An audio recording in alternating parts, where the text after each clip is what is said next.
Om Sadashiva Samarambam Shankaracharya Madhyamam Asmadacharya Parintam Vande Guru Paramparam Eshvaro Guratmiti Murtibeda Vibhagne Vyomavda Vyaptadehaya Dakshinamurtaye Namaha Sarva Vedanta Siddhanta Gocharan Tamagocharan Govindam Paramanandam Satguru Pranatosh Maha Om Shanti Shanti Shanti. Bem-vindos a mais um encontro do livro O Yoga do Amor, de James Swartz, que é a leitura que o James faz dos clássicos sutras devocionais de Narada.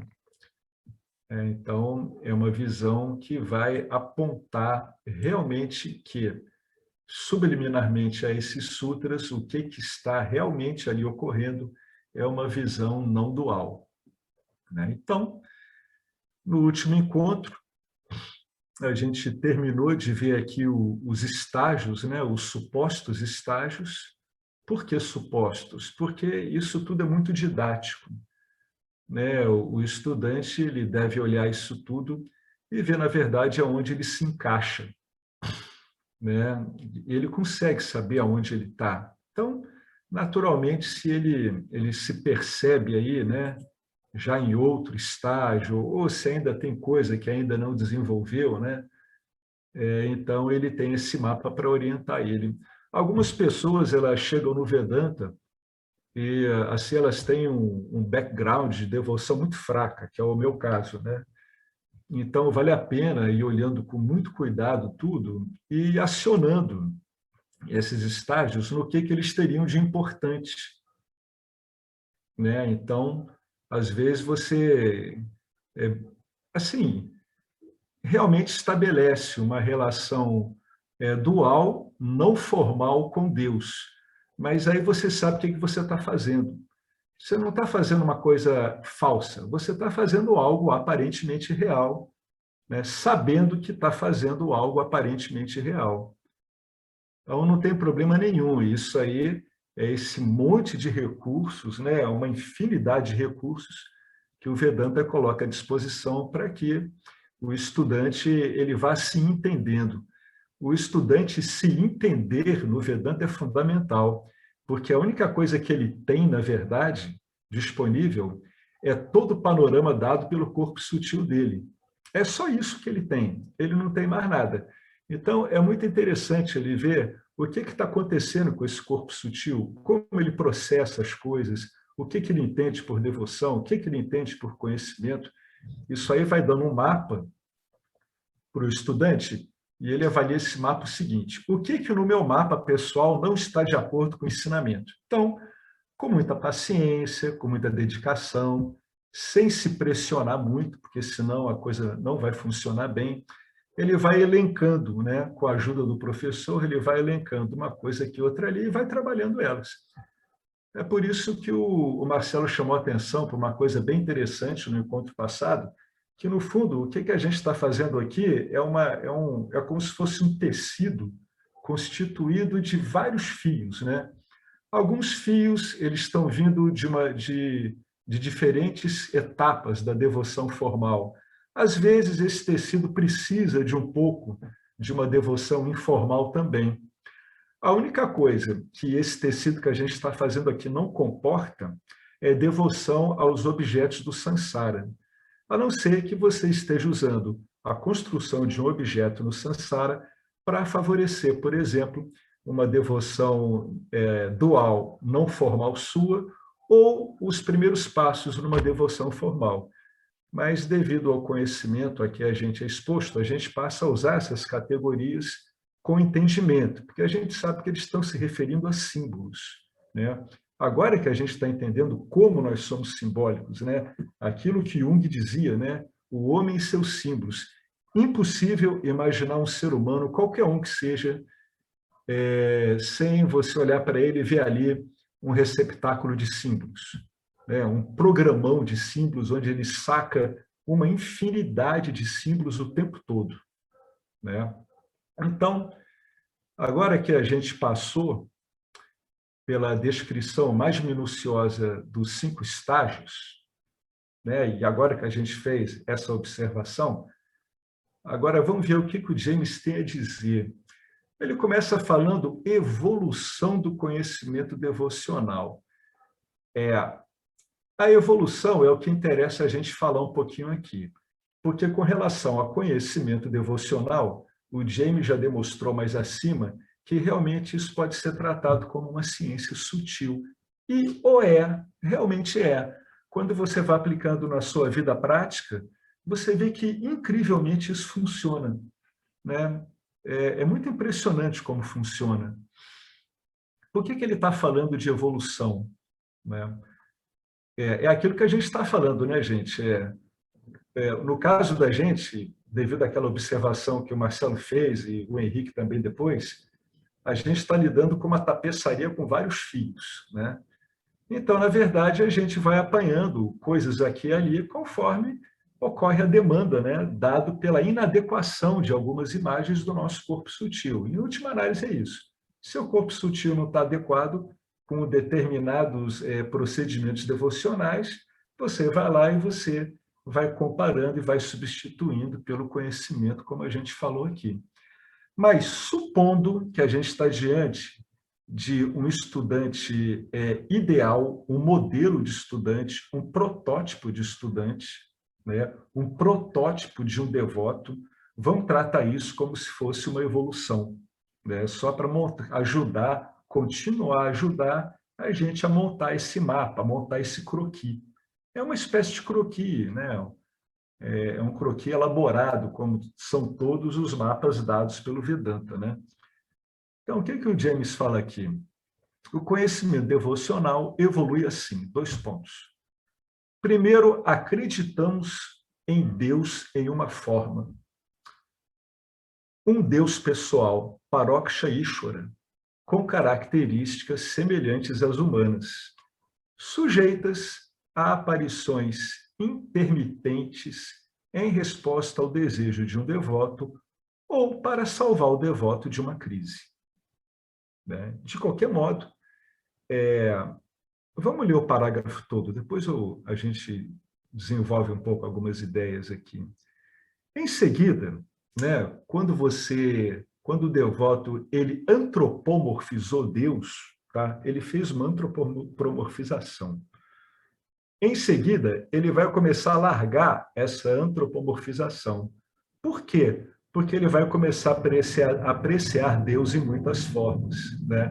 Ou seja, se eu começo a ver Deus em muitas formas e finalmente em todas, eu passo a cada vez compreender mais o quê? Que Deus está imediatamente disponível. Ele é um Deus diretamente experienciado na forma desse sem número de objetos que vão se apresentando à nossa mente. De fato, o Dava Gita, deve ser uma escritura, apresenta todo o universo como a primeira encarnação da consciência, né?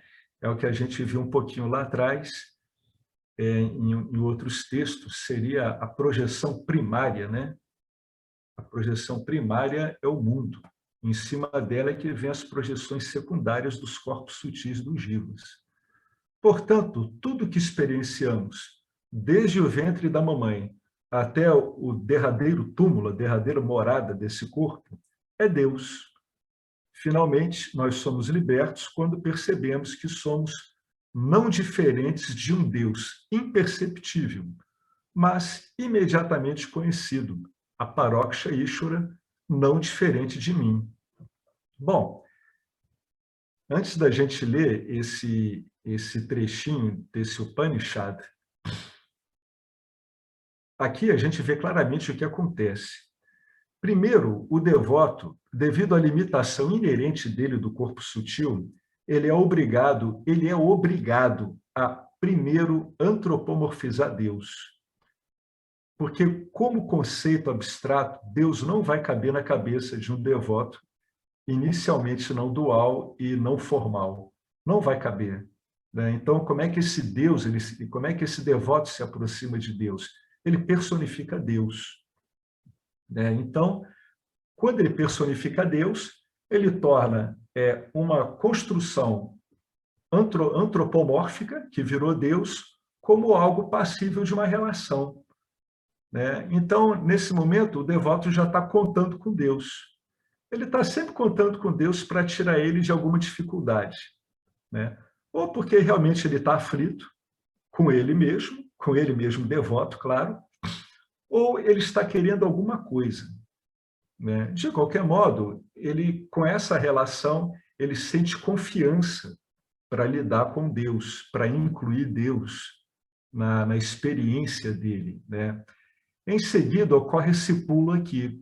Começa a ficar evidente, quando esse devoto ele é devidamente instruído, ou quando realmente vem uma boa inspiração para ele, que se Deus é onisciente, onipotente e onipresente, não há nada que esteja fora do guarda-chuva de Deus, né? Ou seja, aquele Deus que ele enxergava de um modo puramente pessoal, com um monte de características humanas, que a gente vê em algumas religiões, inclusive religiões monoteístas, passa a ser entendido de um modo mais amplo.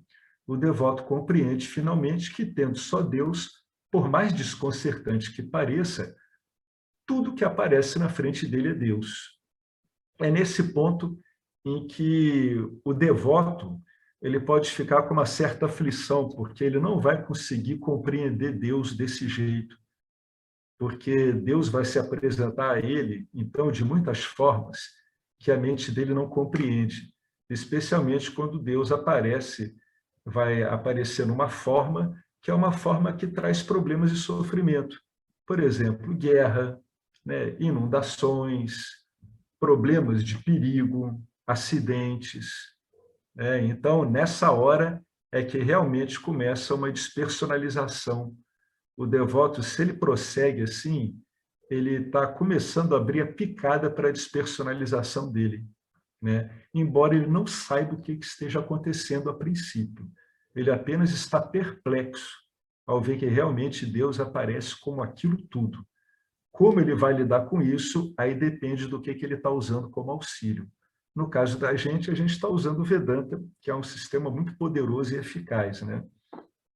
Então, finalmente fica claro para o devoto que tudo só é Deus. Então, desde o momento que ele nasce até o momento daquele corpo ser enterrado, é tudo Deus, né? Tem até um quadrinho engraçado que apareceu no WhatsApp, que é um indivíduo caindo no abismo, né? Ele cai no abismo e depois ele se agarra numa árvorezinha. Aí a mão que empurra ele para o abismo é Deus. O devoto é Deus, o abismo é Deus. O tronco de árvore que ele se agarra é Deus, né? Então, começam a aparecer para o devoto claramente que há situações que não estão cabendo na mente racional dele. Se ele continua, ele tem toda a chance de entrar por um sistema que pode esclarecer isso para ele, porque realmente é muito embaraçoso, é muito desconcertante quando Deus é visto em tudo, né? Finalmente, nós acabamos, através de um uso adequado de um meio, ou, no caso de uma raridade, de um gênio espiritual, a gente acaba entendendo que Deus é completamente imperceptível, na verdade, que Deus não está misturado com as criações dele. Ou seja, embora todas as coisas sejam Deus, Deus não é nada disso, né? É que nem você com o seu talento e as suas criações, né? O trabalho que você faz, o talento que você tem para isso, realmente devem tudo a você. Mas você não precisa disso para existir, na verdade, né? Para pura e simplesmente existir. Então, essa analogia ela é boa e ela é válida, ela funciona bem. Então, finalmente, o que o devoto se toca? Que, devido à instrução adequada, que realmente Deus é imperceptível, né? Está fora do alcance dos sentidos mesmo. E quando ele fala de manifestações de Deus, ele entende também que ele não consegue reduzir Deus às próprias manifestações. Então, aquela equação não é mão dupla. Tudo é Deus. Então, Deus seria tudo? Não. Tudo é Deus, mas Deus não é tudo. São esses aparentes koans que é legal a gente ficar pensando, Não para que a gente vai chegar a alguma conclusão neles, porque chegar a conclusão com isso é praticamente impossível. Mas isso vai impedir que a mente da gente se perca em divagações inúteis, que a mente não tem como resolver. Tudo isso é feito para livrar espaço na sua mente, para liberar atenção na sua mente, para ensinar ao corpo sutil do Jiva que o corpo sutil não consegue conhecer tudo e que, na verdade, o próprio corpo sutil, devidamente instruído, vai entender que ele conhece um percentual muito pequeno das coisas. E ele vai entender que é assim mesmo, sem problemas. Então, finalmente, quando isso fica claro, a devoção ela fica completa. Por quê? Porque o Jiva, devidamente instruído, ele percebe que o pano de fundo de comum entre ele e Deus não é nada do universo manifesto. É isso que é muito bacana. E nem do universo aparentemente não manifesto, que seria o causal, que seriam as boas impressões de felicidade, né? Seriam sonos bem dormidos. Não é nada disso. Ele vai se encontrar com Deus pura e simplesmente em ser, né? Que é a base de tudo. Não há nada que a gente possa conceber sem ser. Então, é esse que é o ponto final. Aquela equação, ela é resolvida não na equação, mas fora dela, quando ela é olhada do ponto de vista não dual. Então, fica finalmente claro que Deus realmente que você é a mesma coisa que Deus, que vocês se encontram como ser. A linha de base é ser, né? Então, nesse ponto, vários usos de raciocínio do devoto já foram corrigidos. Eles foram corrigidos para aproximar o devoto, aproximar a mente do devoto, de uma posição mais adequada, né? Mais produtiva, mais útil, melhor para ele mesmo diante do ensinamento e da própria vida, né? E, finalmente, a gente entende, né, que, em última instância, o Jiva ele é Ishvara, mas Ishvara não é Jiva. Olha que bacana, de novo. E quando a gente entra na explicação do Vedanta, lá na frente, quando a gente fala de consciência refletida e consciência original, a gente diz que a consciência refletida ela é a consciência original, mas a consciência original não é a refletida. É sempre assim, mas é a mesma consciência. Entende como o Vedanta ele vai trabalhando essas reduções? Ele trabalha essas reduções para que a mente da gente não fique perdida. Vocês compreendem esse tipo de manobra que o método faz? Esse tipo de manobra ele é importante para caramba. É ele que vai impedir a gente de cometer projeções que não nos servem, da gente continuar usando figuras de pensamento, objetos sutis que não são adequados. É esse sistema de redução. E muitas vezes ele joga o devoto no não saber, o que é muito bom. Pode ser desconcertante para um jiva sansárico, né? Mas para um devoto, para um jiva, numa trajetória de conhecimento, um conhecimento devocional, a se acostumar a lidar com esse não saber de objetos é excelente, porque vai realmente liberar a atenção, a capacidade do intelecto em direção a outras coisas, vai deixar ele suscetível, em última instância, a uma revelação, né? Vai deixar ele mais propenso a isso, vai deixar ele no ângulo mais adequado. É que nem se fosse bater uma falta e o ensino fosse ajustando, como o jogador, né? Ele vai ajustando a bola em relação à barreira. É isso que o ensino vai fazendo. Até que você, bem treinado, dá um tiro e Ishvara te dá uma mão e bota a bola no ângulo, né? Para arrematar o processo, né? Porque, no fundo, está sempre Deus garantindo as coisas, né? O Jiva vai lá, ele dá um bico na bola, mas quem bota a bola no gol, em última instância, é Deus mesmo. Então, vamos ver o que esse Upanishad fala sobre esse último ponto da devoção, né? Quando a gente entende que somos não diferentes de um Deus imperceptível. Vocês repararam que a gente compreende que somos não diferentes de um Deus imperceptível quando a gente finalmente começa a se enxergar como algo imperceptível?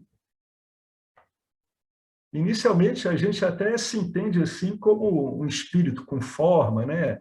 que está com o corpo sutil em outra dimensão, o ensino vai te levando para a Atma.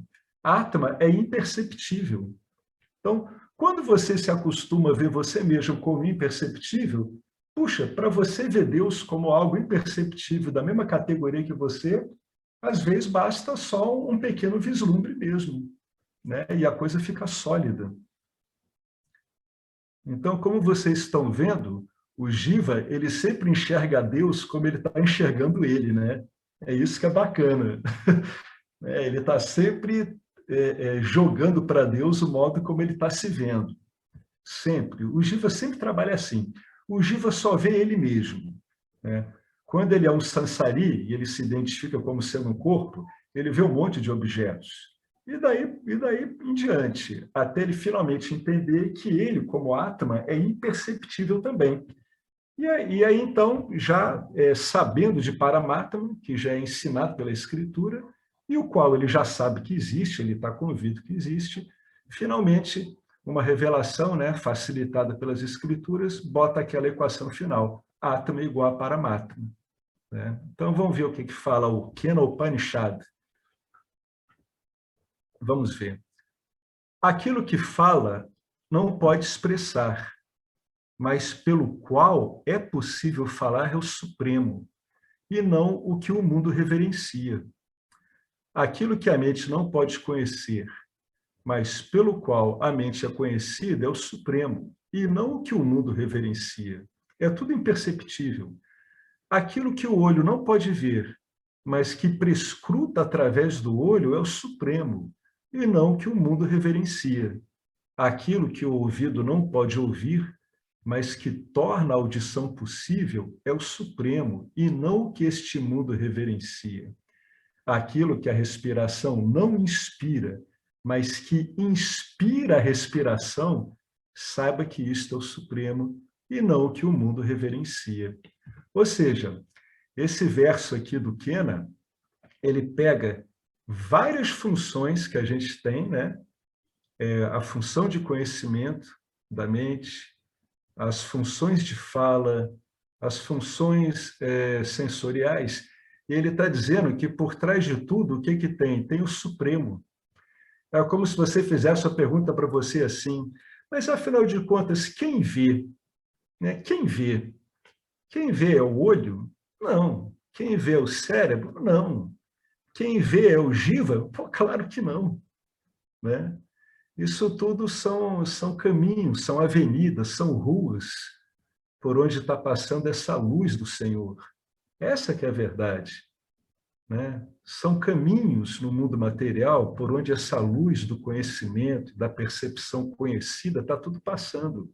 Por isso que ele fala aqui, aquilo que a fala não pode expressar, mas pelo qual é possível falar, é o Supremo, é o ser, consciência, Brahman, sempre a tela por trás de todos esses infinitos objetos que aparecem no filme da manifestação.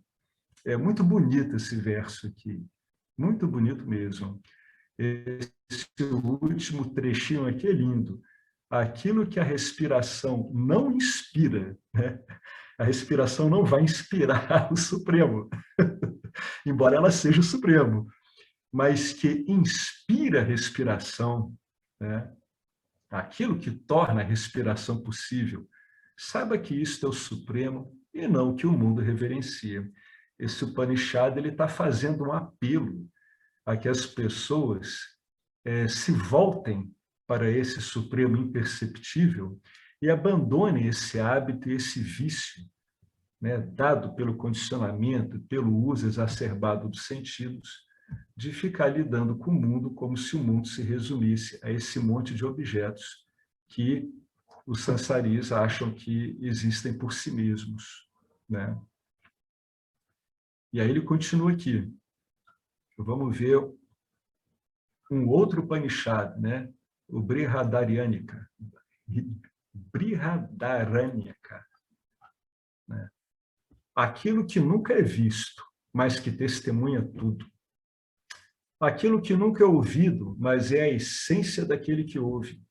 Aquilo que nunca é pensado, mas pensa o pensador. né? Todas esse monte de fluxos de ideias que a gente pensa, eu estou pensando, não, meu querido, minha querida, você não está pensando, você está sendo pensado. Você não vive a sua vida, o Supremo vive você, né? A vida vive você. Aquilo que nunca é conhecido, mas é o conhecedor do conhecido e do desconhecido. Não há outra testemunha, não há nenhum outro que ouve, não há nenhum outro que pense, não há nenhum outro que conheça. Esse governante interno é o seu próprio ser imortal. Tudo mais é meramente mortal, né? E é interessante isso aqui, olha. As pessoas perguntam o que é, afinal de contas, às vezes, essa testemunha não experiencial, não experienciante, né? Onde é que eu encontro ela? Você encontra ela na sua experiência diária. Ela parece que está muito sutil, muito atrás, e muitas vezes as pessoas nem sacam essa testemunha não experienciante. Mas no seu dia a dia, no seu experimentar, é isso que está ciente de tudo. É isso que está ciente de que você está atento a algo, de que você sabe que está ouvindo algo, que você sabe que está pensando, que você sabe que está conhecendo algo, né? Esse é que é a testemunha não experienciante. Esse é aquilo que está com você o tempo todo na sua experiência diária. A gente encontra na experiência o Supremo assim, sabendo disso, né? É isso que dá ciência a tudo. É graças a isso que eu sei que eu sei que eu sei que eu existo, né? Que eu sei do que não sei, que eu sei daquilo que sei. É sempre conhecimento, é sempre saber, é sempre luz, sempre, em qualquer hipótese. Seja lá qual é o objeto que está se passando no corpo sutil do Jiva. Depois disso aqui, vocês querem acrescentar alguma coisa? Eu gostaria de acrescentar uma coisa. O Vedanta realmente é incrível, né? Eu ficava sempre vendo isso, né? O que é essa testemunha não experienciante, né? Aí ficou esclarecido. Pô, é o próprio Atman, né? É esse que sabe que você sabe. É a sua faculdade. A sua faculdade de saber que está ciente, né? Ela é, no intelecto, o reflexo mais elaborado, o mais perfeito disso, né? É aquilo que reflete mais adequadamente esse saber que caracteriza a testemunha, né? Que não toma parte nas coisas, mas que sabe de tudo.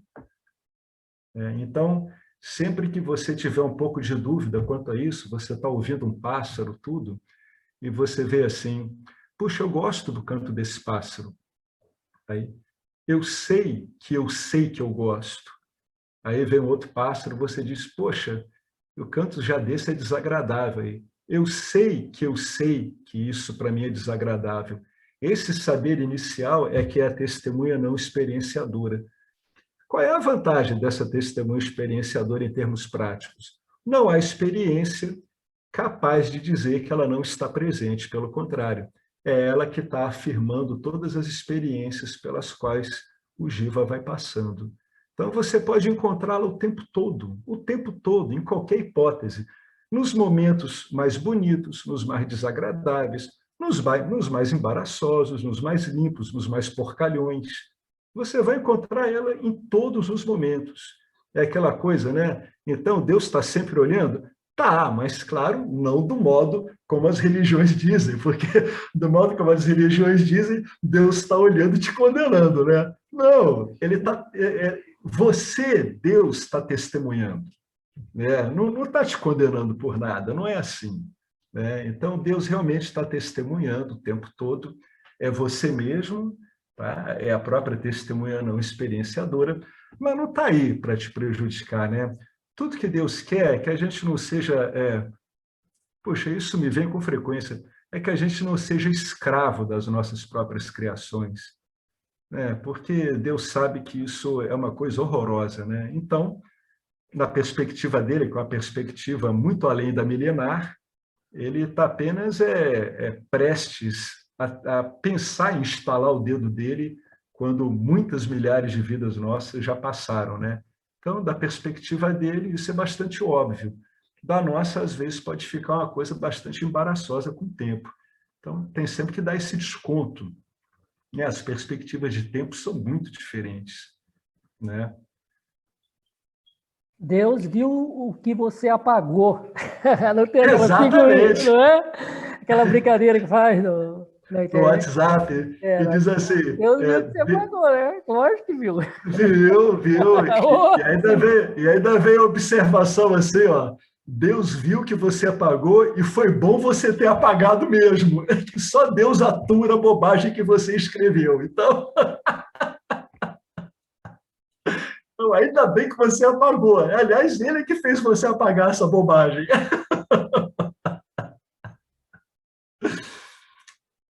Então, vamos continuar aqui. Não pule etapas.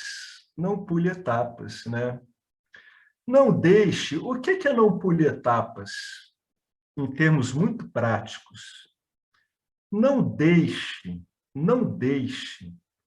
pontos cegos do seu corpo sutil, do funcionamento do seu corpo sutil, do seu condicionamento, pontos cegos que não estão de acordo com o ensinamento, não deixe esses pontos passarem. Uma vez que eles tenham sido detectados, volta lá, trabalha neles com paciência, tá? Não deixa isso escapulir, porque se você não olhar esse ponto cego, ele vai apanhar você em algum momento lá na frente. O sistema, Ishvara, não tem como deixar isso passar. Não, não é culpa de ninguém. O sistema só não tem como deixar isso passar. Isso é incompatível com o Dharma do sistema. É isso que a gente tem que entender, né? Então, não deixe pontos cegos. A quantidade de iluminados que deixam pontos cegos e depois decaem, quando vão até exercer uma vida, né, de ensinamento, e alguns, como aqueles gurus, né, que pedem muita devoção a eles mesmos, mostra para a gente como é que isso pode virar um problema sério, né? Então, vamos aproveitar, né, esse meio de conhecimento fabuloso que é o Vedanta, vamos aproveitar essa tradição, né, que é uma tradição muito sólida, milenar, consolidada. Vamos aproveitar o professor Arlindo aqui para a gente sempre, na hora de quando vê esses pontos cegos, a gente logo começa a ver como é que ele vai ser abordado, né? Basta ver o seu ponto cego. O sistema é tão inteligente e ele entende que muitas vezes é tão difícil a gente saber como lidar com as coisas devido à nossa limitação inerente que a gente está passando, porque a gente está lidando somente com o nosso corpo sutil como recurso, que o próprio sistema vai te mostrando como. Quem está muito tempo nisso, está investigando, está se dedicando, nota que as oportunidades vão aparecendo, né? E o sistema é muito paciente, Ishvara é muito paciente. Você não conseguiu aproveitar um lançamento de bola que ele te fez no jogo, ele vai estar atento. Quando você estiver mais atento, ele vai te passar a mesma bola. Ele vai ver, vamos ver o que ele vai fazer agora. Vamos ver se agora ele aproveita esse passo para ele eliminar esse ponto cego, que a existência de pontos cegos ela é responsável por coisas muito tristes, né? Isso, pelo menos os pontos cegos que estão vinculados a essas vacinas vinculativas. Esses aí vão ter que ser olhados mesmo, não tem jeito. E eles podem ser, eu falo por experiência própria, acredito que muitos aqui concordam comigo, eles muitas vezes podem ser extremamente desagradáveis, né? Ninguém se incomoda com as coisas tão boas assim, né? O que incomoda a gente são as coisas que incomodam. Se bem que muitas vezes a gente não quer se livrar das coisas muito boas, aí vira um incômodo terrível também, né? A gente não quer deixar elas irem. Então, vamos lá. Não pule etapas, não deixe pontos cegos. Vamos ver o que ele começa aqui. Olha, eu estou escrevendo esses comentários no meio do inverno, nas montanhas no oeste do Oregon. Toda manhã, quando eu acendo fogo, há brasas que sobraram da noite anterior. Se eu jogar um grande tronco nos carvões em brasa, ele não irá incendiar. Eu preciso colocar papel, aí boto papelão, gravetos pequenos, pedaços maiores, e finalmente, quando eu já tiver o calor suficiente, braseiro suficiente, aí eu boto o tronco por último. Todo mundo que acende fogueira com tronco sabe que tem que fazer isso aí mesmo.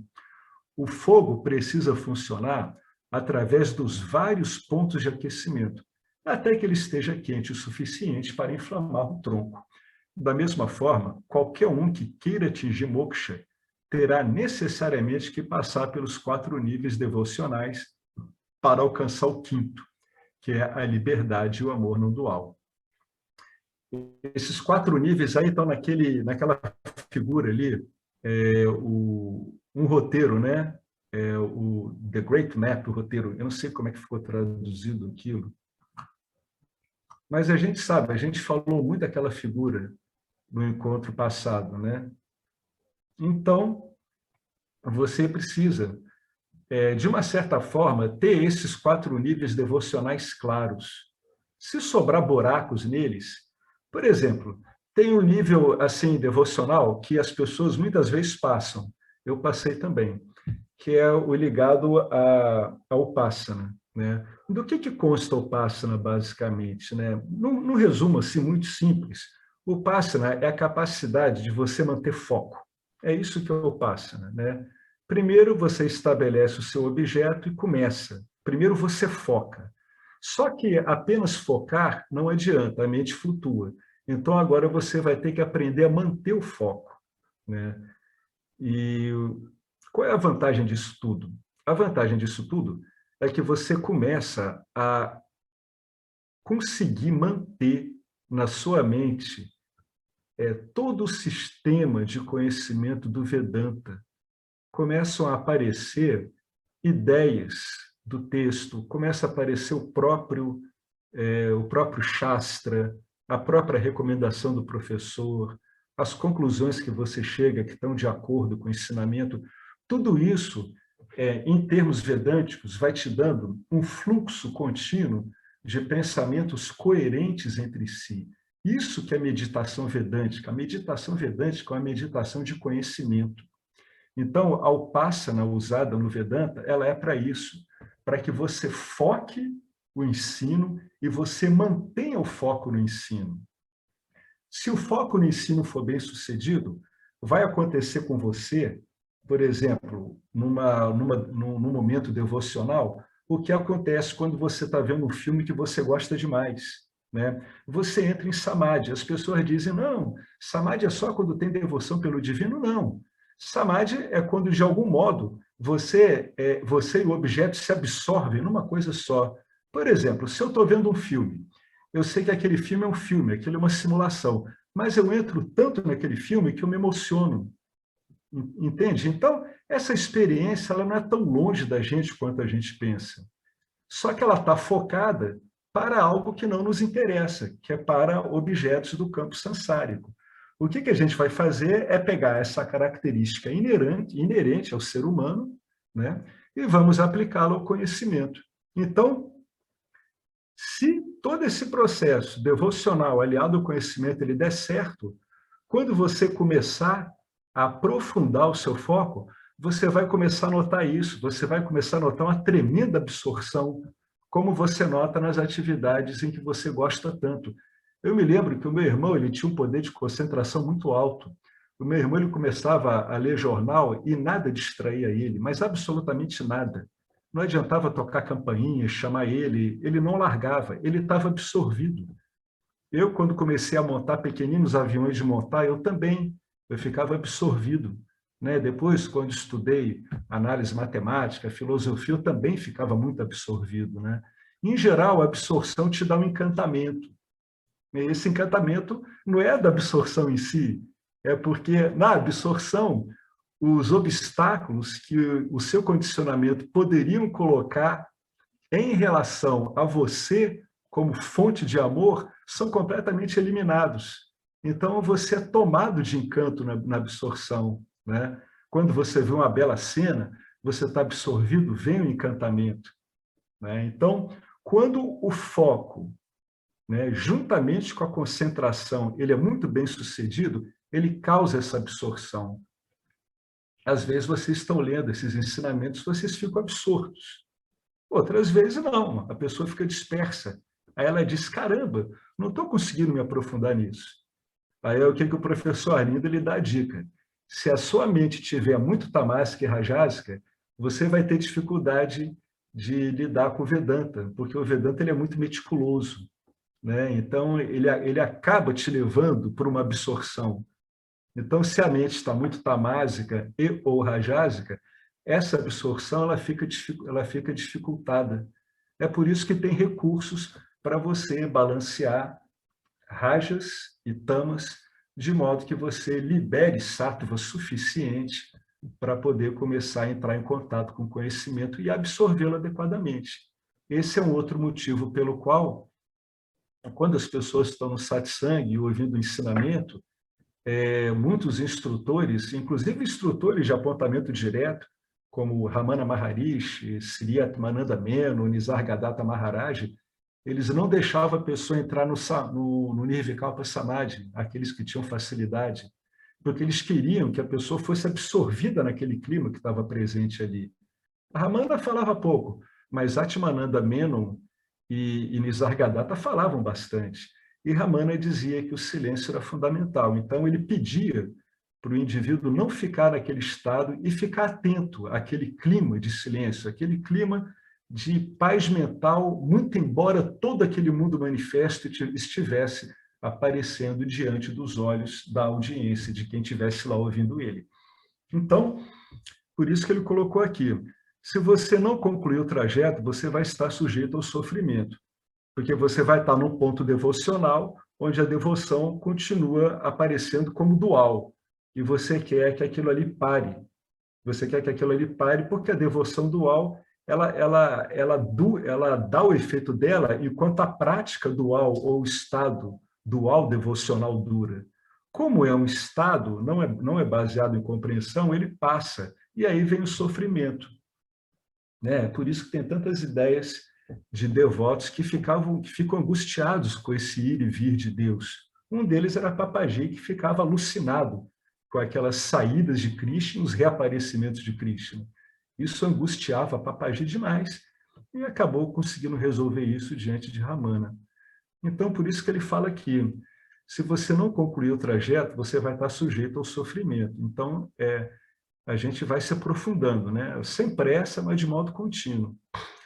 Como mencionado anteriormente, Ishvara tem uma natureza inferior e uma natureza superior, sem forma. Para apagar a dualidade em sua devoção e encontrar paz, um devoto deve finalmente entender a natureza sem forma de Deus, que Krishna descreve em 2 versos muito brilhantes e importantes no 12º capítulo do Bhagavad Gita. Né? O devoto ele deve finalmente entender que não é para ele continuar objetivando Deus, nem como auxílio. Isso que ele deve compreender. Quando isso ocorre, é quando ele para com a noção de distância entre eu devoto aqui, Deus lá, e no meio a minha devoção. Né?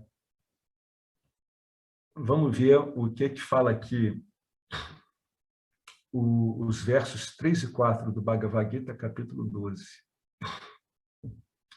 Tendo restringido os órgãos dos sentidos, sendo equânimes para com todos e interessados no bem-estar de todos os seres, alguns devotos meditam sobre a consciência imperecível, que é indefinível, que é imanifesta, que é toda pervasiva, incompreensível, invariável, imutável e eterna. Só eles me alcançam. No próximo verso, que é o verso 5, ele diz: as dificuldades para isso, né, descrito no verso 3 e 4, são maiores para aqueles cujas mentes estão comprometidas com a busca do não manifesto, pois a meta do não manifesto é difícil de ser alcançada por aqueles que estão presos à ideia de que eles são o corpo. Né? É, é mais difícil mesmo. Essa dificuldade, ela é dada pelo conjunto de pensamentos, de compreensões que a gente usa. Todo o ensino, ele vai apanhando todo o nosso sistema de pensamento, ele vai sutilizando ele. Além de sutilizar o modo como a gente pode entender Deus, que a gente sabe que é só um entendimento objetal, além dele sutilizar isso, ele também sutiliza o trabalho da mente. A mente vai ficando cada vez mais sutil, porque ela está trabalhando cada vez com formas de pensamento cada vez mais sutis, sempre cada vez mais sutil. É isso que a gente está fazendo aqui, né? A gente começa com as nossas impressões mais duras, mais pesadas, tamásicas e rajásicas, e a gente cada vez começa a entrar no universo de pensamento satívico, onde cada vez a gente vai usando conceitos mais... Ela vai ficando sutil também. É uma mente sutil que está apta a se entender ela mesma como o próprio Brahman, né? Ela não se torna Brahman. Tá? Não há nada que se torne Brahman. Só há Brahman. O que acontece no Jiva, e esse problema só tem no Jiva, é que ele tem que saber disso, que ele sempre foi Brahman. Enquanto ele não sabe disso, ele tem que usar esse monte de expedientes que a gente usa. A verdade sobre nós, ela é clara e simples. Complexa é a quantidade de interpretações que a gente dá às coisas que a gente acha que a gente está vendo no mundo. É isso que é complexo. É por isso que tem tanto ensino. É por causa da complexidade produzida na manifestação. É por causa das projeções secundárias do Jiva, né? Então, eu vou ler de novo esse verso 3 e 4. Tendo restringido os órgãos dos sentidos. Ou seja, esse Jiva, ele não está mais obcecado com o mundo perceptível, com o mundo avaliado pelos sentidos. Ele não está mais obcecado com isso, ele não está mais orientado por isso, tendo restringido os órgãos dos sentidos.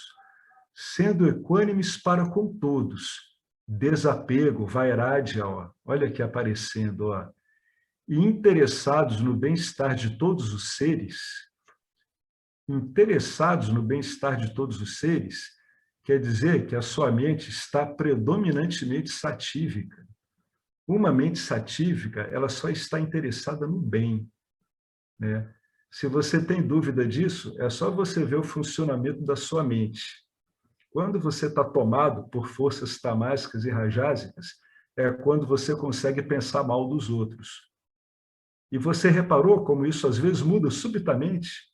O que você pensava mal de uma pessoa some, e então vem só uma boa impressão dessa? O que houve? Houve uma tremenda bem-aventurança sua. Você está, com aquela imagem que você tem da outra pessoa, você agora está surfando numa onda satívica. Por isso que vem tanta coisa boa sobre uma pessoa que você estava pensando mal há menos de 5 minutos, né? Então, a gente tem essas características aqui, ó. O indivíduo sabe o que ele quer, então, devido à instrução, ele não está mais interessado no mundo objetal, tendo restringido os órgãos dos sentidos. Não está mais interessado no mundo sensorial como sua meta. Desapego, sendo equânime para com todos e interessados no bem-estar de todos os seres. Já é uma consequência de um trabalho de estudo dos gunas que vai dando, e do próprio Vedanta em si, que vai dando uma mente satívica, né? Então, nesse ponto, já com habilidade para lidar com essas formas de pensamento extremamente sutis, é o que a gente chamaria de pensamento abstrato, aí os devotos meditam sobre exatamente o que está escrito aqui, porque o Vedanta é um pranama que usa palavras. Então, ele começa pela palavra mesmo. A consciência é imperecível, indefinida, imanifesta, toda pervasiva, incompreensível, invariável, imutável e eterna. São características, são objetos de pensamentos sutis, são pensamentos abstratos, que remetem a mente completamente para fora do âmbito sensorial. A gente pode dizer que é uma introspecção muito profunda quando a mente começa a trabalhar só com essas categorias de pensamento. Essas categorias, elas não têm apoio nenhum dos objetos sensoriais, nenhum. A única coisa que eles encontram nos objetos sensoriais é um apoio ao seu contrário. Ele vê imperecível, ele olha à volta e vê tudo perecível.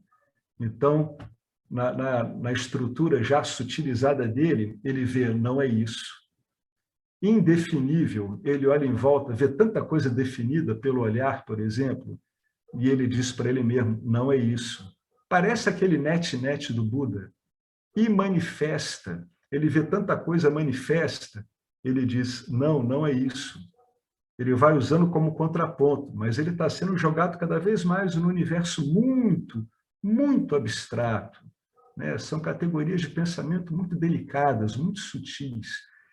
Quanto mais ele fica nisso, menos a mente dele vai se dispersando em direção aos objetos do mundo. Ele vai começando a se acostumar, a mente vai se acostumando a ficar nesse lugar. Quem vai praticando isso, nota que isso funciona mesmo. É tudo costume. Parece estranho no começo, uma pessoa que não tem hábito, ela sair falando isso para ela. Né? Brahman, eu sou imperecível, indefinível, imanifesto. É estranho no começo, mas a insistência vai trazendo uma grande familiaridade. Porque, na verdade, o que vai se encontrando é uma tremenda de uma familiaridade mesmo. Né? Então, quando Krishna diz aqui que as dificuldades maiores são para aqueles cujas mentes estão em busca do não manifesto. Por quê? Porque o que marca realmente essa existência como jiva é, a princípio, uma profunda identificação com o corpo. Né? A gente sabe disso. E quem está identificado com o corpo está bastante identificado com o aparato sensorial. Então, é preciso uma grande insistência. Agora, isso aqui tudo, à medida que você vai lidando com esses pontos cegos, né, que existem, né, dado por essas vacinas vinculativas, à medida que você vai se aprofundando no ensino, o uso dessas categorias vai ficando cada vez mais fácil e familiar. Não é uma coisa para se ter pressa, é para ser meticuloso, né? Porém, no seu ritmo, que nem aquelas caravanas, né, de camelo que atravessam dezenas de milhares de quilômetros na mesma passada, né, do mesmo jeito, viajando na condição propícia, que é com pouco sol. Né? É assim que a gente vai viajando em condições propícias aqui. Assim, o mais alto nível de yoga, em termos de devoção, requer investigação e análise da consciência sem forma. Aí agora a gente está entendendo por que ele falou lá em cima que existe um conhecimento devocional. É uma ciência. Cada vez você vai analisando e vai investigando essas categorias de pensamento apresentadas pelo Vedanta que apontam para algo completamente sem forma e indefinido. E isso é muito difícil para aqueles que estão presos a objetos, particularmente ao corpo. No entanto, não devemos evitar a investigação porque é difícil. É o que a gente estava falando. Se a investigação é difícil, a única conclusão que podemos chegar é que você deve parar de se preocupar com a liberação e preparar sua mente para isso. Né? É uma visão pragmática. Quando o coração e a mente estão prontos, os ensinamentos não duais, que transformam a devoção dualista em devoção não dual, fazem todo sentido. Eu acho que isso está muito claro para muitas pessoas aqui. Né? Vou ler de novo. Se é difícil, a única conclusão proveitosa que você pode chegar é que você tem que parar de se preocupar com a libertação e se concentrar, né, nessa sutilização da sua mente. O Vedanta ele chama isso também de qualificação. né? Eu gosto das duas palavras, não tenho nada contra elas, contra nenhuma delas, mas que realmente, quanto mais qualificada uma mente, mais sutil ela é. E quanto mais sutil uma mente, mais fácil para ela se qualificar, isso aí não tem a menor dúvida, né? E repare uma coisa também, que quanto mais sutil a mente, mais ela captura as vásanas que a gente tem que lidar no momento em que elas ainda são um embrião no corpo sutil, que ainda não viraram realmente ações, nem de pensamento, nem de palavra, nem de ação física, né? Então, a sutilização da mente ela é inerente a tudo isso. É por isso que a pessoa tem que ir devagar e de modo meticuloso, como se você fosse um ourives, como se você fosse um dentista, como se você fosse um artesão, né, um compositor de música. Você vai ali de modo meticuloso, sem pressa, mas continuamente, de modo que tudo isso possa ser sedimentado no seu dia a dia. Então, aqui, o que o James está demonstrando é que realmente devoção é uma ciência e ela requer conhecimento. E que coisa interessante, né? Investigação e conhecimento, para ser mantido, vão requerendo devoção. É ou não é? Você vai se mantendo porque a sua devoção, que é você em atuação no mundo, devoção é o amor que você é, carreado pela atenção em direção a objetos. É isso que é devoção, né? No sentido do estudante do Vedanta, a devoção ela está aplicada no conhecimento. Então, olha como anda junto. É o seu interesse pelo conhecimento, é o seu amor pelo conhecimento, que é o amor pelas palavras de Ishvara, pelo legado de Ishvara, pelo ensinamento de Ishvara. É essa devoção, é esse amor que vai embasando essa investigação, esse conhecimento, e ela vai sendo aperfeiçoada exatamente por essa investigação e por esse conhecimento. Por isso que não há de se dizer em separação entre devoção e conhecimento. Impossível. Um vai engendrando o outro, um vai potencializando o outro, um vai engatilhando o outro e vai deixando a mente cada vez mais sutil, mais satívica, mais devota, mais propensa, mais introspectiva, mais equânime, mais desapegada. Olha que coisa bonita, né? Poxa, o Vedanta olhado de um ponto de vista assim, com essa vista aérea ampla, né? A gente percebe a beleza tremenda dele. Ele não é só lindo e funcional, ele é extremamente elegante. Como a investigação ela é difícil para a mente não qualificada, os devotos naturalmente gostariam de algumas evidências de que ela, né, de que essa investigação realmente funciona. Assim como insistimos em que os novos remédios devem ser testados em outras pessoas, antes de testá-los em nós mesmos. O Gita nos assegura que muitos praticaram a investigação e alcançaram a liberdade, e dá uma descrição brilhante do devoto não dual, que é chamado de devoto supremo. Diz Krishna, o meu devoto, aquele que não tem ódio a nenhum ser. Olha a carga de sattva que tem um devoto desse. Ele é amigável, ele é compassível, ele é destituído da noção de eu e meu. Ele ou ela é tolerante, permanece o mesmo em situações confortáveis e em situações desconfortáveis. Ele usa esse eu e meu, mas é claro que ele sabe que isso é só uma convenção. Ele está convicto disso. Isso, para um devoto desse, é óbvio, é claro, né? Veja, sempre assim, ó. Veja, é uma mente impregnada de sattva, ó. Não tem ódio a nenhum ser. Ele é amigável, ele é compassivo, né? Ele é um devoto, ele é plenamente devoto, ele sabe, conhece a própria devoção, é tolerante, permanece o mesmo em situações, ele é equânime, ele está desapegado. Essa que é a verdade. Ele está em total desapego. Por que ele está em desapego? Porque ele compreendeu profundamente que nada que tem no mundo objetal interessa a ele. Não tem nada no mundo manifesto que o interesse. Não quer dizer que ele despreze as coisas, olha só isso. Pelo contrário, muito pelo contrário.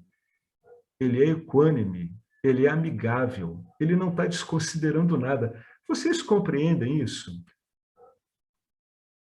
Vocês compreendem?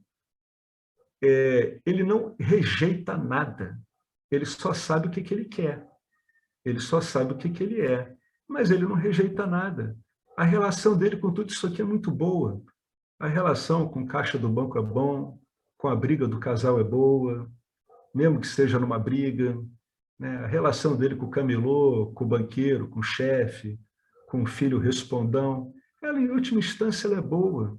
Ele não está recusando nada. Ele é amigável, ele é tolerante, ele é receptivo, né? E se você olhar bem, uma pessoa só consegue realmente ser receptiva quando ela é desapegada. Porque, no fundo, o que é o cara desapegado? O cara desapegado é o cara que está desapegado das próprias vássanas que eram vinculantes, não é? É sempre consigo mesmo. Por isso que a visão de como funciona o próprio corpo sutil é muito importante. Essa sutilização, eu saber como é o mapa do meu próprio corpo sutil, é crucial. Embora o devoto não dual cuide de todos os seres nessa bela, variada e sempre nova criação, ele nunca depende de ninguém para a sua felicidade, porque ele é supremamente autossatisfeito. E é exatamente por isso que ele consegue cuidar de tudo, de todos os seres que se apresentam a ele, porque ele não está apegado a eles, então ele pode cuidá-los a partir do quê? Ele pode cuidá-los a partir de uma mente, de um estado de espírito naturalmente amoroso, sem esperar nada. É assim que a gente cuida das coisas, sem esperar nada delas, né? A gente está mais para dar para as coisas do que para receber delas. Não temos nada a receber das coisas. Temos apenas a dar, a cobri-las com amor, com equanimidade, com entendimento, né? Alguém quer comentar alguma coisa sobre isso que a gente falou aqui? A gente está indo bem devagar, né? Bem devagar mesmo. Eu, honestamente, eu prefiro assim, cada vez mais, e muito devagar. Se tiver devagar demais, vocês falem para mim. Aí eu, né, estimulado por vocês, aí eu acelero um pouco, até que vocês peçam para parar.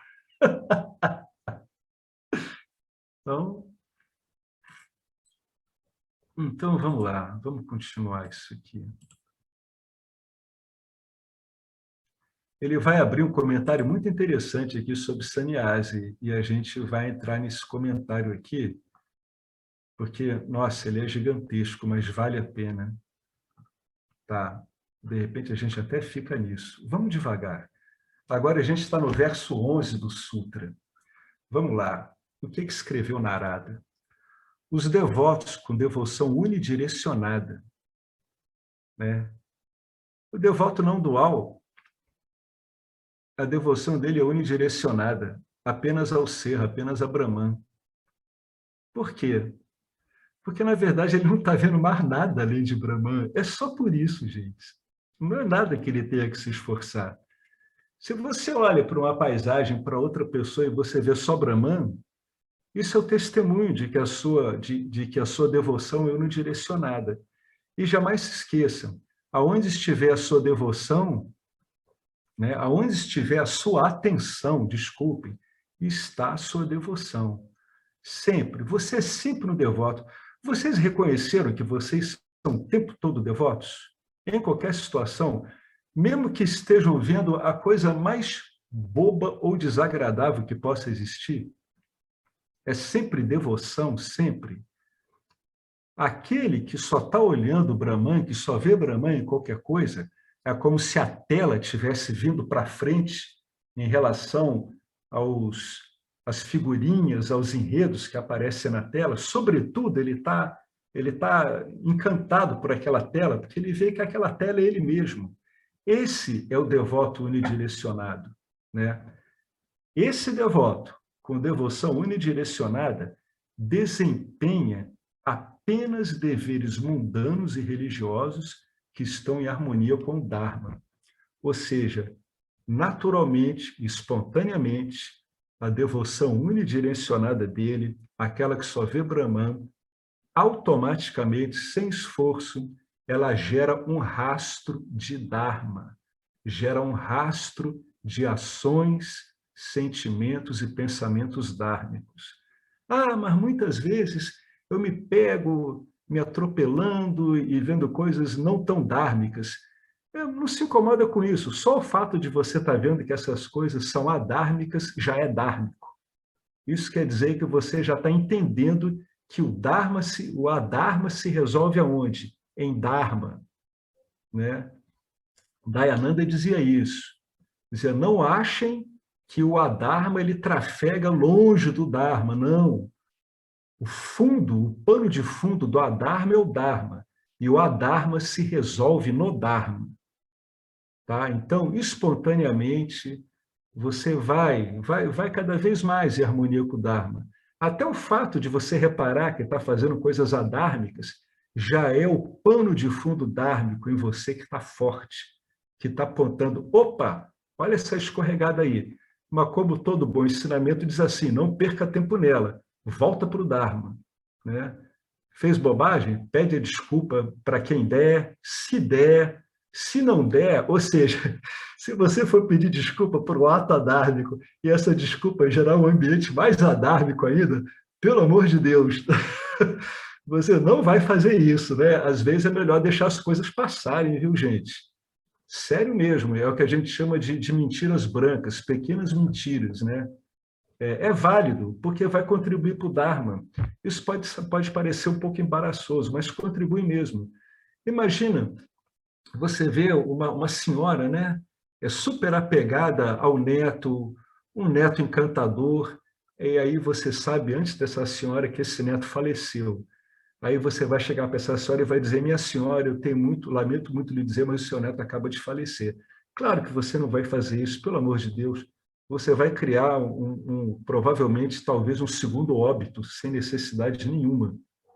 Né? Então, a gente tem que ter cuidado. É aquela situação, é aquele vivesha dharma, é o dharma circunstancial, ele é difícil, ele precisa de muito bom senso, muito discernimento, tá? Mas mesmo essa ação que está se baseando numa espécie de omissão, ela, no fundo, ela é bem mais dhármica do que eu chegar para essa coitada dessa senhora e disparar queima a bucha dela, que aquele neto que ela ama demais acabou de falecer há alguns minutos, né? Então, a gente tem que saber, com cuidado, lidar com essas coisas. Isso vem vindo, né? Então, em resumo, o verso 11 diz que aquele devoto que só vê Brahman, as ações dele são todas dhármicas, sejam ações em pensamento, em sentimento, em fala, em ação. Tudo dhármico. E se há alguma coisa adármica, ela vai sendo reconduzida ao Dharma. Bom, em sânscrito, um renunciante, é um renunciante mesmo, viu? É chamado de sannyasi. Bom, agora a gente vai dar uma boa parada para a gente esclarecer o que é que essa Sampradaya entende por sannyasi, que é um esclarecimento que me foi muito útil. Deixa eu ver, a gente está aqui em 9h20. Vamos lá. Com muita calma aqui. Existem 4 tipos de sannyasa, todos baseados na natureza da renúncia. E isso varia de um sannyasa em graus de parcialidade até a totalidade. A mais alta forma de sannyasa é o Paramahansa Sannyasa, que é a renúncia de tudo. E há sannyasis de baixo grau, entre aspas. Isso não é pejorativo, tá, gente? Por isso que está entre aspas. Que ainda tem interesse em coisas mundanas.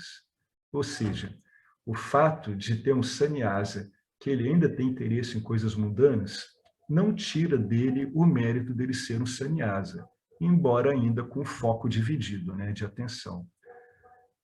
Esse que é a renúncia, que é o renunciante de tudo, Paramahansa Sannyasa, é subdividido em 2 tipos.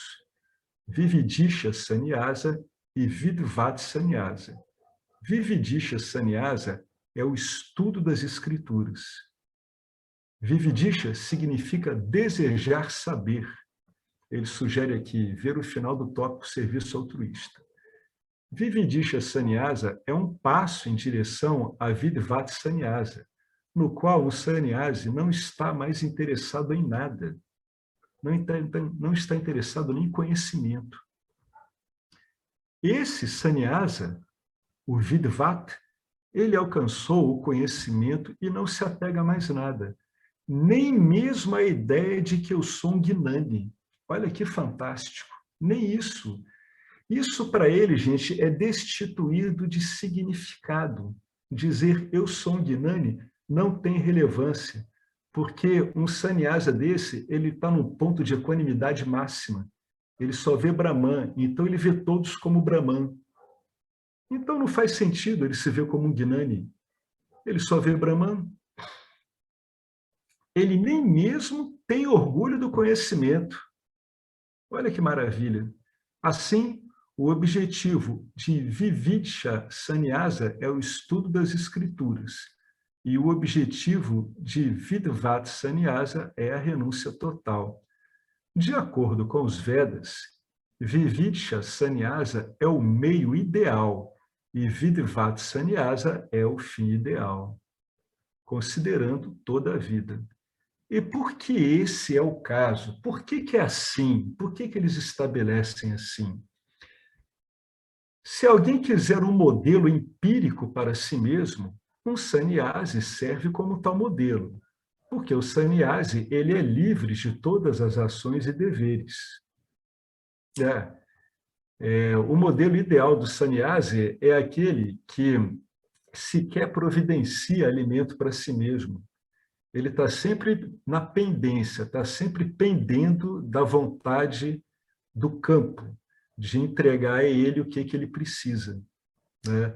Ele não tem mais deveres, ele não tem mais carteira de identidade, ele não tem mais contribuição de nada. Na Índia tem uma estrutura social que favorece muito isso. Quem já foi à Índia entrou em contato com vários sannyasas desse, em diferentes graus. Né? Alguns são totalmente desapegados. Outros, como aparece aqui, têm algum grau. Né? Então, ele está livre de ações e deveres. Né? A sociedade indiana ela comporta bem isso, e, na verdade, esses sannyasas eles não são importunados pelo aparato do governo, né? Como poderiam ser aqui. Né? Pô, o cara não tem nem registro, não contribui nem nada, é um parasita da sociedade. Se bem que o Swami Paramarthananda está dizendo que, ultimamente, tem tido, né, uma campanha muito forte em relação a isso na Índia, de começar a considerar esses sannyasas como se fossem parasitas, o que é um ataque, né, bastante rude e grosseiro com relação ao conhecimento, né, com relação à própria realização. Esse sannyasa, que está completamente livre de ações e deveres, ele não tem deveres familiares, tá? Ele está dispensado disso, e está mesmo. Tá? Ele não tem deveres sociais, ele não tem deveres religiosos, ele não tem o dever de ganhar algo, ele não tem dever nenhum. Segundo, os Vedas dizem que o ser é livre de todas as relações. Bom, similarmente, com base nisso, né, que o ser é dito pelos Vedas que não tem associação nenhuma. Então, similarmente, ao assumir sannyasa, o sannyasi ele quebra todos os relacionamentos, todos, inclusive com a família, inclusive com os filhos. Em terceiro lugar, o ser está por trás de tudo, apoiando tudo. Como ser, o sannyasi ele apoia toda a criação. Ele não pertence a ninguém, ele pertence a todos. Nada pertence a ele, tudo pertence a todos. Em quarto lugar, o ser não depende de nada para a segurança, e nem o sannyasi. O sannyasi ele vai se espelhando nas características do ser. Né? A gente chama de características, mas é como a gente vê o ser, a partir da nossa visão apoiada aí, né, toda a construção que a gente teve, né? Das vássanas que a gente cultiva há milênios, etc. Então, em quarto lugar, o ser não depende de nada para a segurança, e nem o sannyasi. O sannyasi não tem saldo bancário, ele não tem casa, ele não tem coisa alguma. Ele encontra segurança em si mesmo.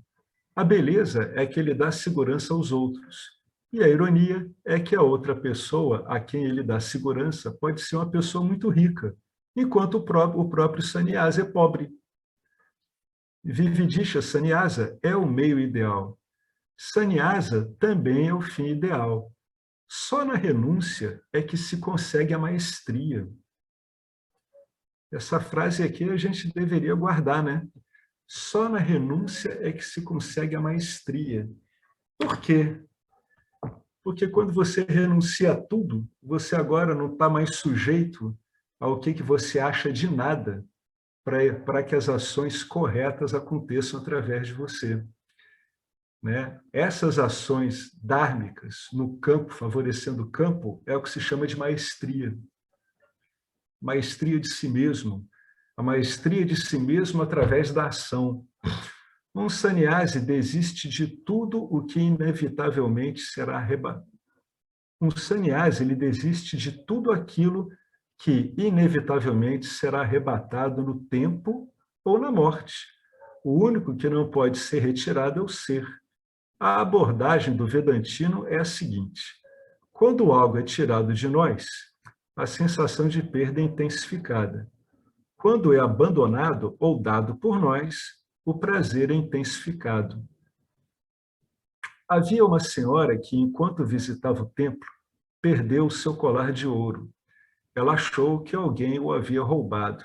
Ela ficou muito aborrecida e jurou que, se o colar fosse encontrado, ela o ofereceria ao Lorde. E, tal como estabelecido, ela encontrou o colar e o ofereceu ao Lorde, o que a deixou muito feliz. Né? Ela gostou de dar. Quando ela dá e quando ela abandona, ela fica feliz. E ao contrário, quando há uma sensação, quando algo é tirado de nós, a sensação é de perda. Agora, quando nós é que abandonamos ou damos, a sensação é de felicidade. Quando ela perdeu o colar, perdeu o benefício de usá-lo e ficou muito triste. Mas quando deu o enfeite ao Lorde, mesmo perdendo o benefício de usá-lo, ficou muito feliz. Este exemplo ilustra que, tanto na perda como na doação, estamos sem um objeto, mas ao passo que na perda há dor, na doação há prazer. Gente, isso tudo é natural, a nossa natureza, viu? É natural, é por isso que ocorre assim. A gente vê essas coisas ocorrendo porque apenas expressam a nossa verdadeira natureza quando está na manifestação. Isso, várias pessoas aqui já passaram por isso. Né? A gente sabe disso. Né? Quando a gente doa desinteressadamente, há um contentamento muito grande. Então, nós entregamos o objeto para o tempo, antes que o tempo tire de nós. Né? Que o campo dármico faça dele o que é melhor para quem precisa dele. Desta forma, quando as coisas passarem, seja essas coisas de dinheiro, relacionamentos ou nossos cabelos e dentes na velhice, não vamos sentir nenhuma dor. Um renunciante não está preocupado em perder nada, inclusive seu corpo, sabendo com certeza que o tempo vai lhe tirar tudo. Ele retém apenas uma coisa que o tempo não pode tirar, o ser. Ele pode até desafiar a morte, porque sabe que ela não pode tocá-lo. Então, qual é a renúncia final? A renúncia final é abandonar tudo o que pode ser perdido ou retirado e encontrar segurança naquilo que não pode ser subtraído. Isso é chamado de Paramahansa Sannyasa, ou Vidvat Sannyasa. Como é a vida de tal sannyasi? Porque ele não pertence a nenhuma família ou comunidade em particular, ele continua se movendo de um lugar para outro. Se ele permanecer em um lugar, existe o perigo de ele se apegar às pessoas e existe o perigo delas se apegarem a ele. A sua vida é ensinar. ele não tem nada. Ele não sabe da sua segurança amanhã. No entanto, ele parece ser a pessoa mais feliz. Quando vemos tal sannyasi, chegamos a reconhecer que não precisamos de coisas para sermos alegres, né? Tinha, inclusive, uma recomendação do Buda para os bhikkhus, né? Para os monges deles. O Buda dizia que um bhikkhu não deveria ficar mais do que 2 ou 3 dias no local, né? Passado esses 2, 3 dias, ele já botava o pé na estrada e ia para outro local. Então, a gente teve aqui um esclarecimento, né, conforme visto aqui pelos Vedas, do que é um sannyasi. Né? Porque eu sempre via assim, muita confusão nisso. Eu mesmo lia isso há 20 e poucos anos atrás, eu não compreendia muito bem. E aqui ficou bem claro, né? Então, tem esses diferentes graus, mas o mais interessante é que a gente tem um modelo, que seria aquele que realmente não está vinculado a nada, mas não está vinculado a nada mesmo, né?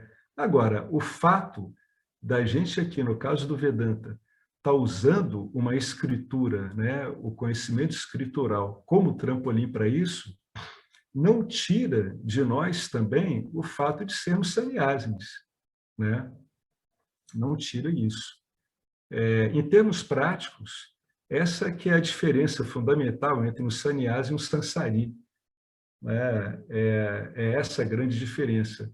O sannyasa realmente ele está ou abrindo mão de tudo, ou essa abertura de mão aí já ocorreu de vez, né? Tá completa, a gente chama, está completamente entregue. Não quer dizer que um sannyasa desse, um vidvata, não possa exercer uma profissão, não vai ser pai de família, etc. Não, não tem nada a ver, né? Isso aqui é uma postura, isso aqui é um estado de espírito. Isso aqui é um entendimento, é um modo de viver que vai aparecendo e vai ficando desse jeito, né? Eu até pediria às pessoas para ver se elas podem acrescentar um pouco mais, que eu não tenho muito conhecimento disso aqui. Oi. Me ocorreu assim, nós que somos Karma Yogis, essa renúncia que a gente tem que buscar é a renúncia ao fazedor, né? Entendeu? É o jeito mais fácil de renunciar a tudo. Entendeu? Sim, para Você quem... vai na raiz, né, do problema. porque poucos têm essa vocação, né, esse chamado para ser um sannyasi mesmo, que nem na Índia. Isso. Um Ramana, né, um cara assim. Eu acho que para nós, assim, pelo menos é o que o professor nos ensina, que a gente tem estudado aí, é isso daí. Procurar ter uma vida de Karma Yogi, principalmente quem tem família, tudo, filhos, e renunciar ao fazedor, né? É isso aí, Marcelo. O conhecimento ele dá esse pulo do gato, né? Baseado na compreensão. Ele diz: não, você não precisa renunciar a essas coisas especificamente. Compreenda profundamente quem é você, pratique o Karma Yoga e a renúncia ao fazedor vai vir espontaneamente, né? É isso mesmo. Pô, uma grande contribuição. E realmente a prática do Karma Yoga dentro do contexto do Vedanta, bem compreendido o que é Karma Yoga, que é um estado de espírito, é uma atitude em relação à ação, leva à renúncia ao fazedor. E quem renuncia ao fazedor, aonde isso fica claro, está renunciando a tudo mesmo, né? É renunciar ao fazedor e ao usufrutador, né, Marcelo? Que são as bases, né, do movimento do Jiva no mundo, né?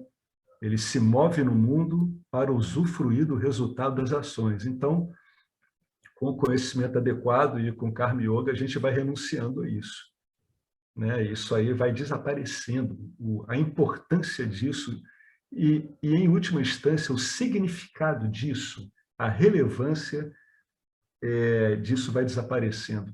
A relevância de ser o autor e de ser aquele que quer usufruir os resultados da ação vai desaparecendo. E ela vai desaparecendo mesmo. Isso não quer dizer que não haja desfrute nem ação, né? Mas o que não tem é apego, né? uma ótima contribuição aí. Então, nós temos aqui uma ótima ferramenta, Karma Yoga aliado à compreensão, né? Vai desarticulando a relevância que a gente possa dar a esse fazedor, né? Eu faço, isso é meu, eu aproveito, embora o desfrute, o fazer, continue ocorrendo. O que não fica é vínculo, né? Solta-se rápido.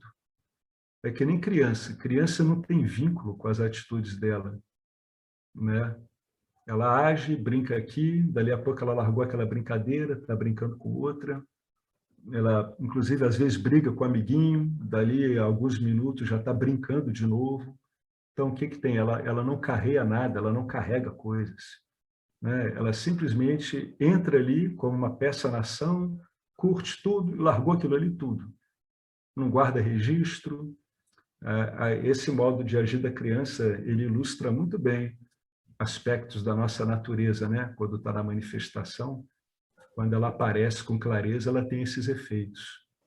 Desfaz o castelo de areia na praia, né? Chuta. Desfaz o castelo, faz uma... Aquelas mandalas budistas são muito bacanas, né? Explica bem isso, né? Faz aquela coisa linda e depois desfaz tudo. Faz uma coisa elaboradíssima, que às vezes demora 1 ano para ser feito. Aí uma hora vai lá o cara, em alguns minutos, pode desfazer tudo. E pronto, né? E foi embora. E é isso mesmo.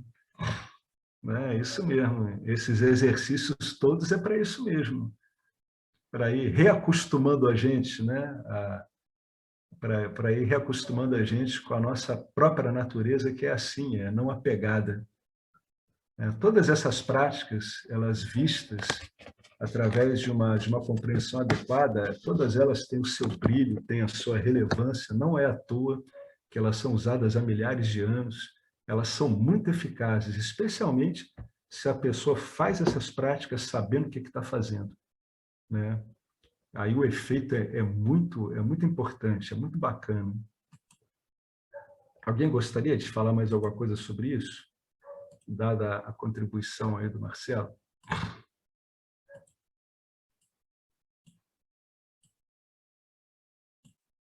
Bom, então eu vou terminar mais isso aqui. Deixa eu ver. Só para a gente não começar outro tópico. Então, vamos lá. Então, o James aqui ele esclareceu, de acordo aí com os Vedas, né, conforme a leitura dessa Sampradaya, o que é um renunciante, o que é um sannyasi. Aí a gente continua lá no texto. Os renunciantes que não se sentem à vontade no estilo de vida mundano podem ir a um ashram para estudar o Vedanta sistematicamente sob a orientação de um guru, visando adquirir autoconhecimento firme ou obter devoção não dual como um chefe de família. No entanto, um chefe de família pode praticar escutando, raciocinando e assimilando, mas ele ou ela terá que fazer ajustes apropriados no seu estilo de vida para isso. Então, um chefe de família, ele pode praticar como? Fazendo aquela tríade do Vedanta, né? Que você ouve o ensinamento, você raciocina sobre o ensinamento e você assimila o ensinamento no seu dia a dia, né? É claro que, à medida em que um chefe de família ou uma pessoa com uma vida mundana, né? Um sannyasi de vida mundana, parece até uma contradição, mas não é. Então, um sannyasi de vida mundana, né? Ele, à medida em que ele vai escutando o ensinamento, à medida em que ele vai descompatibilizando. O que é raciocinar? Raciocinar é descompatibilizar aquilo que não é compatível e aceitar isso. Por exemplo, aquilo que a gente volta e meia comenta aqui. Tem coisas suas que não estão de acordo com o ensinamento. Então, você realmente descompatibiliza isso da sua vida. Você vai, mesmo que seja provisoriamente, para ver se funciona mesmo, assumir o que é sugerido pelas escrituras. Isso que é raciocinar. Você compreende e você entende a mudança que tem que ser feita na sua vida. E você vai assimilando isso no seu dia a dia. esse processo todo, ele vai dando ajustes no seu estilo de vida, né? À medida em que a mente, uma mente rajásica e ou tamásica, ela vai sendo exposta ao ensinamento, é certo, é inevitável que haja mudanças no estilo de vida, tá? Isso é certo. Quando uma mente já é muito satívica e ela vai assimilando o conhecimento, muitas vezes não tem mudança no estilo de vida, tá? Aquela pessoa já tem uma mente satívica, uma pessoa com uma mente satívica, em geral, ela já está numa determinada posição social, numa determinada profissão, num determinado afazer mundano, que não violenta esse aspecto da mente dela, né? Então, quando a pessoa já é bem satívica e ela está bem à vontade com ela mesma, em geral, a gente não tem muitas mudanças de estilo de vida, né? Vai ocorrendo ajustes, mas não a ponto de dar uma mudança de estilo de vida, como a gente vê descrito aí em algumas pessoas, né, que mudaram radicalmente de vida depois que começaram a se interessar por isso, ou tiveram vislumbres fortes, ou mesmo tiveram uma realização mesmo, né? Embora um devoto chefe de família não dualista não seja obrigado a seguir as atividades e deveres de um chefe de família, o verso diz que ele deve executá-los de modo apropriado. Se você estiver em um relacionamento de qualquer tipo, mesmo que deseje terminar com esse relacionamento, você precisa seguir o Dharma da separação. Por exemplo, se você quer deixar seu cônjuge porque ele é indiferente ou não apoia a sua vida espiritual, você não deve simplesmente partir de forma abrupta, né? Embora você esteja além de todas as proibições e injunções. Você deve primeiro arrumar o seu karma. Pois esse tipo de movimento, né, você vai romper um relacionamento e você rompe de forma abrupta, isso não é compatível com uma pessoa equânime, né, receptiva, que quer o bem a todos, né? Porque esse tipo de atitude é uma atitude muito rajásica e, em geral, ela gera, né, muitos problemas, né, muitas dores quando ela é feita desse modo, né? Gera mais dores do que o habitual, que é o caso de uma separação. Então, espontaneamente, essa pessoa tem um tráfego bem mais suave na vida, com muito menos atritos. A própria equanimidade dela, o desapego dela, vai impedindo ela de cometer esses atos adármicos, né, que acarretam problemas desnecessários. Uma coisa é eu querer me separar da minha esposa, né? A outra é eu fazer isso abruptamente. A separação inevitavelmente vai trazer um desgosto.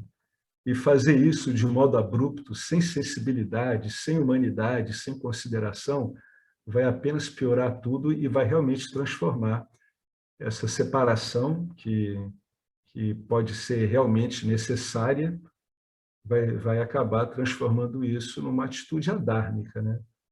Que às vezes as pessoas, às vezes elas confundem Dharma com felicidade. Não é bem assim, com felicidade objetal, né? Muitas ações dármicas, elas acarretam desgostos, né? Até porque estão se contrapondo a acontecimentos adármicos. Então, eu estou numa relação adármica com uma pessoa e eu vou romper aquilo, né? Se eu rompo aquilo de um modo grosseiro, forte, eu estou apenas reforçando a Dharma, né? Quando o correto do Dharma seria eu fazer uma ruptura, levando em consideração a pessoa, né? Cuidando disso da melhor forma que eu possa, né? Então, sempre tem isso e sempre a gente deve levar em conta isso. Não só nesse caso, mas em qualquer caso que a gente estiver envolvido, né? Esses movimentos abruptos, a não ser que a sua integridade física ou mental esteja gravemente ameaçada, o que é uma minoria nos casos, esses movimentos abruptos, em geral, eles denotam mais um apavoramento da pessoa que quer sair daquela situação do que qualquer outra coisa. Então, tem que ter muito cuidado. Por isso que eu falo para ter cuidado com o panorama do seu corpo sutil. O que ele está apresentando para que alguma atitude sua ocorra, né? Bom, gente, ele vai entrar no outro tópico aqui, 3 razões pelas quais pessoas iluminadas devem seguir o Dharma. Eu vou tirar isso aqui, iluminadas, porque o professor Arlindo não gosta, e eu vou botar 3 pessoas sábias. Sábios, pronto. 3 razões pelas quais pessoas sábias devem seguir o Dharma. Por que o sábio deve seguir o Dharma? Narada apresenta 3 razões importantes pelas quais o devoto não dual deve seguir regras e regulamentos, tanto seculares, né, ligados ao funcionamento da sociedade em si, quanto sagrados.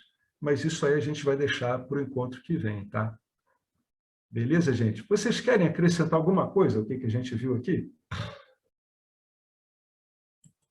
Algum comentário, alguma impressão pessoal mesmo?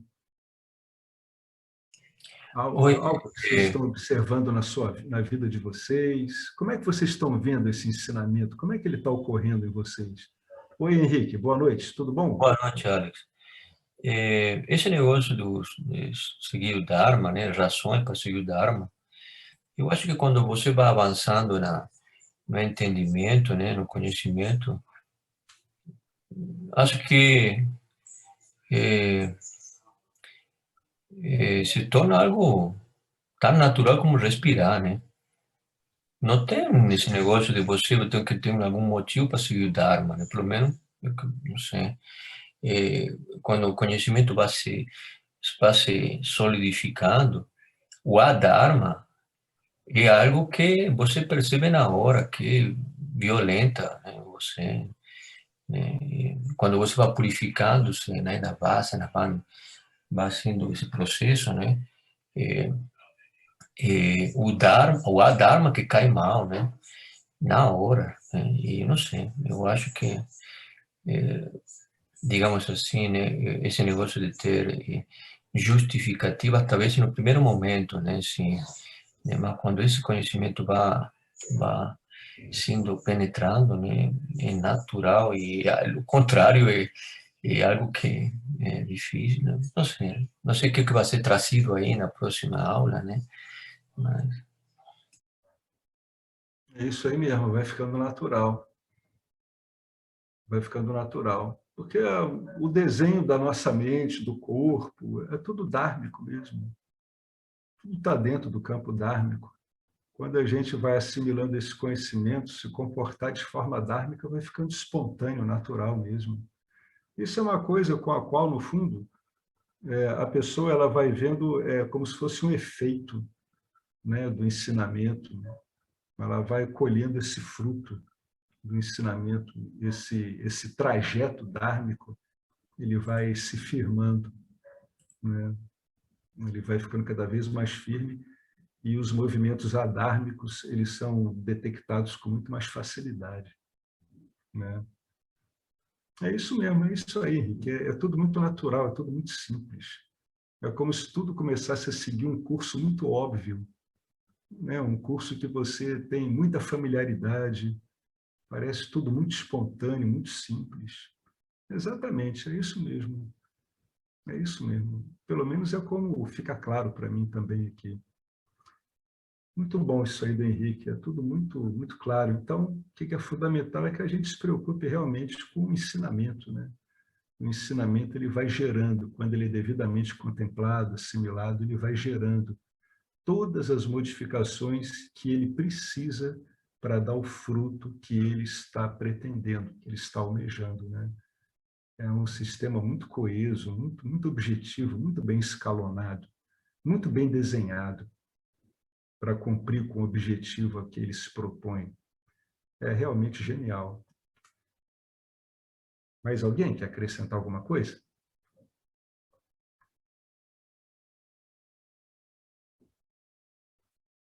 Bom, então é isso, gente. A gente vai parar hoje por aqui e depois a gente vai começar aqui, tá? Pô, boas razões pelas quais as pessoas sábias devem seguir o Dharma, né? As razões realmente são muito boas e fazem muito sentido. Tá joia?